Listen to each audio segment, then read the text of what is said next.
semuanya, Assalamualaikum warahmatullahi wabarakatuh. Perkenalkan, nama saya Sinta Herawati dari Fakultas Farmasi Prodi D3 Keperawatan Universitas Airlangga. Pada hari ini saya akan memberikan sedikit edukasi mengenai apa sih itu pap smear. Pap smear. Jadi pap smear adalah suatu pemeriksaan yang dilakukan untuk mendeteksi ada atau tidaknya kelainan sel-sel di leher rahim atau serviks. Jadi pemeriksaan pap smear ini merupakan pemeriksaan deteksi dini sel kanker serviks atau kanker leher rahim yang terjadi pada wanita. Nah, sebelum kita mengenal lebih jauh mengenai pemeriksaan pap smear ini, kita harus mengetahui dulu penyebab dari kanker serviks. Kalian tahu nggak sih nama virus yang menyebabkan dari kanker serviks ini? Jadi nama virusnya itu Human Papilloma Virus atau HPV. Jadi pada pemeriksaan pap smear ini akan diambil sampel sel dan akan dilihat ada atau tidaknya HPV atau Human Papilloma Virus. Jika dalam sel tersebut terdapat virus HPV, maka akan terlihat seperti di atas nih guys. Kalian bisa lihat ya, ada sel yang berwarna lebih gelap. Nah, itu adalah sel kanker atau HPV Human Papilloma Virus. Jadi, dalam pemeriksaan pap smear, kita dapat melihat adanya sel kanker. Selain itu, pemeriksaan pap smear juga dapat menemukan sel-sel serviks yang abnormal sebelum menjadi kanker. Peluang keberhasilan pengobatan kanker serviks sangat tinggi jika penyakitnya diketahui dan diobati sejak dini. Biasanya, dokter akan menyarankan pasiennya untuk melakukan pemeriksaan ini apabila ditemukan tanda-tanda sebagai berikut.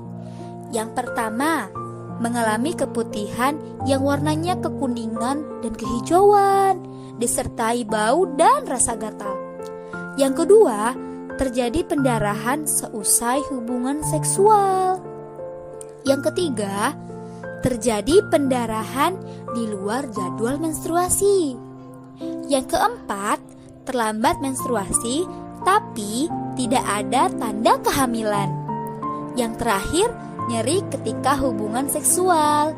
Jika terdapat tanda-tanda di atas, biasanya dokter akan menyarankan pasiennya untuk melakukan pemeriksaan pap smear. Oh ya guys, karena pemeriksaan ini adalah pemeriksaan untuk deteksi kanker serviks, jadi objek yang paling utama dalam pemeriksaan ini adalah para perempuan. Rentan usia dari pemeriksaan ini yakni perempuan usia 21 sampai 56 tahun, terutama bagi perempuan-perempuan yang telah aktif dalam hubungan seksual. Jadi, kalau kamu belum menikah atau belum pernah berhubungan seksual, pemeriksaan ini tidak dianjurkan ya. Terus gimana sih prosedur pemeriksaan dari pap smear? Prosedur pemeriksaan pap smear. Jadi, prosedur yang pertama adalah berganti baju. Tujuannya untuk mempermudah pemeriksaan.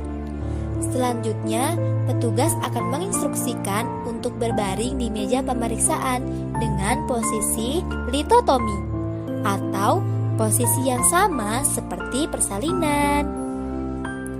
Selanjutnya, bidan atau dokter akan melakukan pemeriksaan bagian luar misfi yang mencangkup bagian vulva dan labia. Tahap selanjutnya, bidan atau dokter akan memasukkan alat yang bernama spekulum atau biasa disebut cocor bebek. Alat ini berfungsi untuk membuka dinding misfi, sehingga petugas medis dapat dengan mudah melihat bagian dalam misfi.